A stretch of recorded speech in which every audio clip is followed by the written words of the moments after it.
Báwo níjọba Buhari ṣe ń ṣe báyìí ná? Ọ̀sẹ̀ tó kọjá yìí kì í ṣọ̀sẹ̀ dáadáa kan fáwọn tí wọ́n bá fọkàn sí pé Nàìjíríà yìí ó dáa o. Ó ṣòro fẹ́ni tó bá nígbàgbọ́ pórílẹ̀-èdè yìí yóò dáa láti sun oorun àsùnwọra lẹ́yìn tí wọ́n ti gbọ́ pé ìjọba Buhari yìí ti dáwọn ọ̀daràn méjì tí wọ́n wà lẹ́wọ̀n sílẹ̀ nítorí tí wọ́n jẹ́ èèyàn ńlá láti ẹgbẹ́ òṣèlú APC láwùjọ wa. Ìjọba ní kí Joshua Dariye máa lọ sílé ẹ̀ lọ́fẹ̀ẹ́ lófò. Wọ́n ní kó kúrò lẹ́wọ̀n. Èyí tó ti ṣe ti tó. Bílíọ̀nù kan àti mílíọ̀nù mọ́kànlélọ́gọ́jọ náírà lòun nìkan jí kó. Nítorí ẹ̀ ládájọ́ Adébùkọ́lá Bánjókòó ṣe là mẹ́wọ̀n ọdún 14 2018. Ọdún 8 lọkùnrin náà fi ṣe gómìnà ìpínlẹ̀ Plateau látọdún 1999 sí 2007 ni. Níbẹ̀ ló ti rí wọn lówó jí kó. Bí ti Jolly Ìyámè tó ṣe gómìnà wọn ní Taraba náà ti rí rèé. Ìyàtọ̀ tó kàn wà ń bẹ̀ ni pé bílíọ̀nù kan àtẹgbẹ̀ta mílíọ̀nù náírà lòun jí kó ń tiẹ̀. Ọdún 12 sílẹ̀ wọ̀n tádájọ́ yìí kan náà sọ ọ́ sí. Ọdún 2018 yìí ni wọ́n ti ní kó náà bẹ̀rẹ̀ ẹ̀wọ̀n ẹ̀. Ọdún 4 ò tí ì pé tí wọ́n ti bẹ̀rẹ̀ ẹ̀wọ̀n yìí o.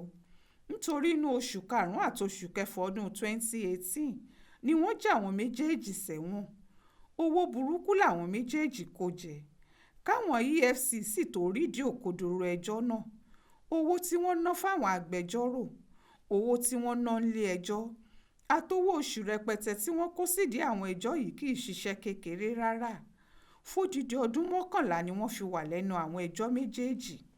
Bí kì í bá sì ṣe pé wọ́n gbẹ́jọ́ náà lọ síwájú adájọ́ kògbérègbè tó ń jẹ́ Bánjókòó yìí, ó ṣeé ṣe kí wọ́n ṣì wà lẹ́nu ẹ̀ tí ìjọba ó sì máa fojoojúmọ́ náwó lórí àwọn ọ̀daràn náà.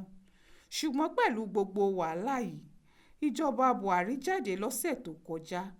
Wọ́n láwọn ti dáríjì àwọn èèyàn náà kí wọ́n máa lọ sílé wọn lálàáfíà ara. Eléyìí ò dáa.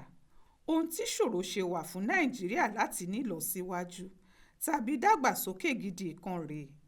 Àwọn tí wọ́n máa fà sẹ́yìn náà rèé. Àwọn tí wọ́n máa fètò ojúṣàájú àti tẹlẹ́yàmẹ̀yà bàwájẹ́ náà nìyí. Kò sórílẹ̀-èdè kan tí dàgbàsókè pẹ̀lú irú àwọn ọ̀wà rédèrèdè báyìí.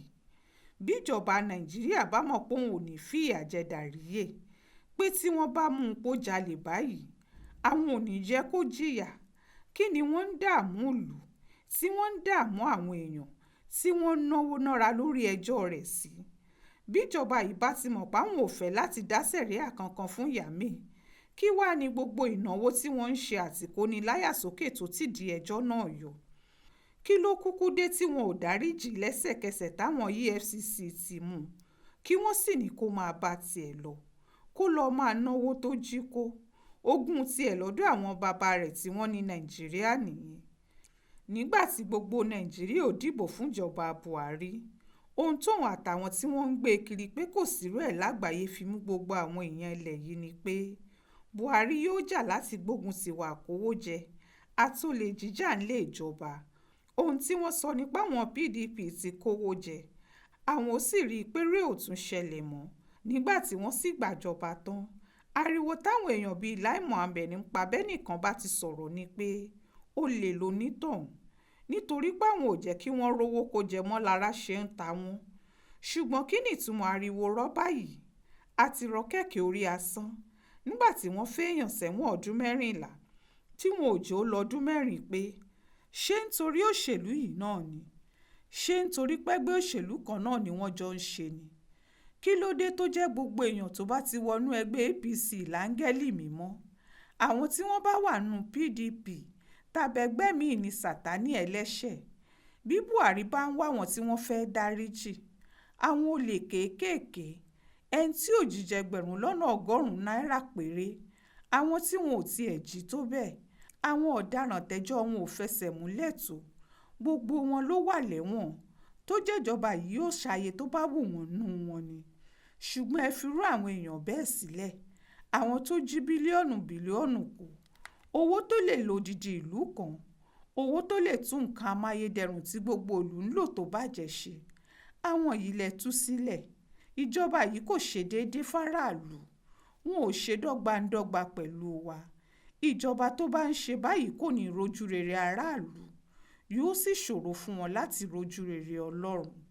Ó ṣojú mi kò rò nìyẹn o nínú ìwé ìròyìn Aláròyé tó jáde lọ́sẹ̀ yìí.